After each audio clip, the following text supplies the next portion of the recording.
루브르 박물관, 에펠탑, 개선문 등 수많은 관광 명소와 세계 최고 수준의 박물관이 있는 파리에서 요즘 프랑스인들이 줄을 서서 대기할 정도로 인기인 곳이 있다고 합니다. 하루에 많게는 수천 명의 관람객이 다녀간다는 이곳, 바로 파리 한국문화원입니다. 30도를 오르내리는 더위가 이어지던 지난 8월, 대낮인데도 줄을 선 사람들의 행렬은 좀처럼 줄어들지 않습니다. 오전부터 오후까지 200m 이상의 긴 줄이 길거리를 지나가는 행인들의 시선을 사로잡을 정도인데요. 태극 문양의 부채를 쉴 새 없이 붙이면서도 기다리기를 포기하고 돌아가는 이는 없습니다. 이들은 대체 뭘 위해 이렇게 줄을 서 있는 걸까요? 유명 한국 연예인이라도 온 건가 싶을 정도인데요. 파리 한국문화원 안으로 들어가 보겠습니다. 눈앞을 황홀하게 물들이는 연두빛 색감의 향연. 말을 잃을 정도로 아름다운 풍경에 감탄이 저절로 나옵니다. 빛이 부서지는 것처럼 꽃잎이 흩날리는 것처럼 아름답게 표현된 전시 공간에서 프랑스인들은 남녀노소 할 것 없이 가슴에 손을 얹고 감탄사를 내뱉었는데요. 즐거운 듯 뛰어다니는 아이들과 인증샷을 찍는 커플의 모습도 눈길을 끕니다. 눈앞에서 파도가 몰아치는 풍경을 온몸으로 느끼는 이들도 있고, 벽이 무너지는 것이 실감나게 구현된 공간 속에서 신기한 듯 입을 벌리고 있는 프랑스인들도 있습니다. 눈과 귀로 온몸으로 전시를 즐기는 모습이 즐거워 보이는데요. 이 특별한 전시는 한국문화원에서 한류 확산 사업의 일환으로 진행한 미디어 아트 전시, 한국 입체적 상상입니다.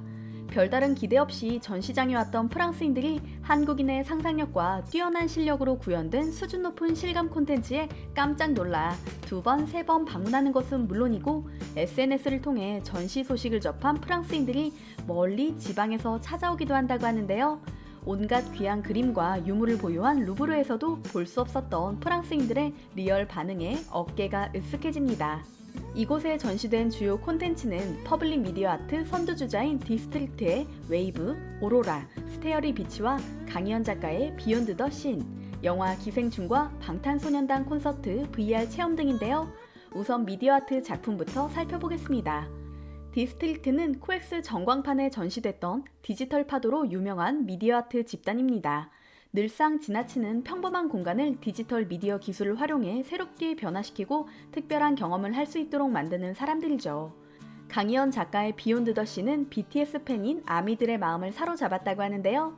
방탄소년단의 주요 안무에 영감을 받아 재해석한 프로젝트로 한 겹의 흰 천 뒤에서 벌어지는 7명의 안무를 추상적으로 표현해낸 작품이죠. 이 기발한 전시는 일반 시민뿐만 아니라 문화계에서도 크게 화제가 될 정도로 이목을 끌었습니다. 유네스코의 사무총장부와 대사들까지 전시장에 찾아와 감탄할 정도였으니까요. 실감 콘텐츠는 크게 두 종류로, 방탄소년단의 맵 오브 더 소울 원 공연 무대를 3면이 LED로 된 큐브 공간 속에서 관람할 수 있도록 만든 것과, 박사장 저택의 거실과 지하 공간, 기택의 반지하 집 등 영화 기생충의 주요 배경을 구현해 놓은 듯 가상현실 콘텐츠로 나뉘는데요. 현장에서는 VR 기기를 쓴 프랑스인들이 신기하며 이곳저곳을 돌아다니는 진풍경을 볼 수 있었습니다. 실제로 봉준호 감독마저 VR로 구현된 기생충 세트장을 체험해보고 영화 속에서는 느낄 수 없는 완전히 새로운 체험이었다고 표현할 만큼 깜짝 놀랐다고 하는데요. 한국문화원에서도 많은 이들이 다른 곳에서는 경험할 수 없었던 진기한 체험이었다며 극찬함과 동시에 한국의 뛰어난 VR 기술에 감탄하는 모습이었다고 합니다. 특히 전 세계 아미들의 반응이 폭발적이었습니다. 유네스코가 한국문화원의 전시를 소개한 트윗을 올리자 BTS가 이를 리트윗했고 팬들의 호응이 이어졌기 때문이죠. 무려 5만 6천 건 이상의 리트윗을 기록한 전시 소식은 유네스코 개정 역사상 최대 리트윗 콘텐츠로 손꼽힐 정도로 화제가 됐다고 합니다. 댓글로 파리에 갈 수 있는 사람들이 부럽다. 기생충과 방탄소년단이라니 최고 중에 최고다. 파리에 사는 게 축복이 될 줄이야. 이런 멋진 전시를 기획해준 한국문화원 고마워요 와 같은 감탄과 부러움이 섞인 반응이 이어졌는데요. 총 2차에 나누어 진행한 전시 입장권 판매는 예약 시작 즉시 매진을 기록했다고 합니다.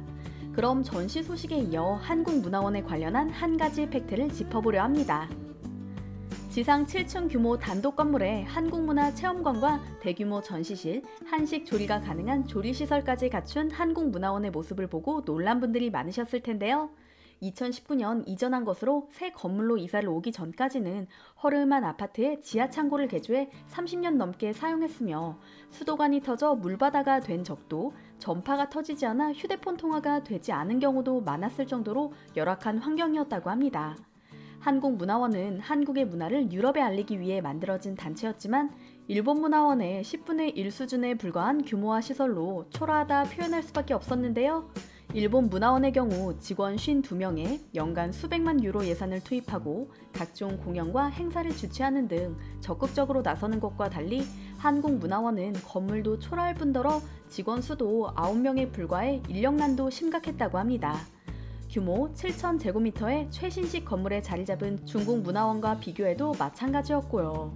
그랬던 것이 지난 2019년 예산 사용이 허가돼 유럽 최초의 코리아 센터라는 이름으로 새 단장을 하게 된 것이죠. 태극기가 휘날리는 한국문화원의 모습을 보니 유럽의 최전방에서 한국 문화를 알릴 전초기지가 될 것을 확신하게 되는데요. K-팝이나 한국 문화에 관심이 있는 프랑스인이라면 한 번쯤 찾아갈 수 있는 장소인 만큼 개관 소식이 무엇보다 반갑게 느껴집니다. 한국문화원에서는 앞서 소개한 전시와 공연뿐만 아니라 한국어 교육과 현지인과 교민들을 대상으로 하는 문화 행사도 수시로 진행되고 있습니다. 이곳에서는 명절 때마다 윷놀이를 하거나 명절 음식을 만드는 체험을 하는 프랑스인을 쉽게 볼 수 있는데요. 사진으로만 봐도 한국 문화에 대한 프랑스인의 관심과 사랑이 느껴지실 겁니다. 또한 한국어 도서를 대여할 수 있는 도서관까지 있어 한국어를 공부하는 프랑스인과 교민들의 쉼터가 되고 있죠. 시즌마다 특별 전시와 상설 전시도 마련되어 있는데요. 한국의 미를 알릴 수 있는 한복 전시회와 민화 전시회 등이 성공리에 개최된 바 있는데요. 가장 큰 호응을 얻었던 전시 중 하나는 한국의 아름다운 색감을 엿볼 수 있는 때깔, 한국인의 삶에 스민 색깔전이었습니다. 백, 흑, 황, 청, 적, 5색깔을 사용한 복식과 민속품, 회화, 도자기 등의 전시품을 살펴본 프랑스인들은 한국 고유의 세계에 감탄했다고 합니다. 최근 프랑스인들의 한국 사랑은 한국 교민들마저 놀랄 정도로 열렬하다고 합니다. 파리의 팥빙수 집 앞에 1시간 동안 줄을 서서 한국 디저트를 먹고 BTS의 노래를 한국어로 부르는 데다 한국에서 왔다고 하면 마트나 시장에서조차 넷플릭스 드라마를 언급하는 등 그 변화가 일상생활에서 감지되고 있기 때문이죠. 그 시작은 BTS나 봉준호 감독과 같은 유명인들에게서 비롯됐지만 한류 열풍이 지속되는 원동력은 우리 문화가 가진 고유성 덕분이 아닌가 싶습니다. 한국 연예인이 좋아서 한국 문화에 관심을 갖게 된 외국인들이 한글을 배우기 시작하고 한식을 만들어 먹으며 한국이라는 나라에 깊이 빠져드는 것을 보면요. 많은 사람들이 지금이 한류의 제2전성기라고 말하지만 제 눈에는 아직도 시작 단계로 보입니다. 한국 문화는 앞으로 더 많은 사람들에게 사랑받을 게 확실하니까요.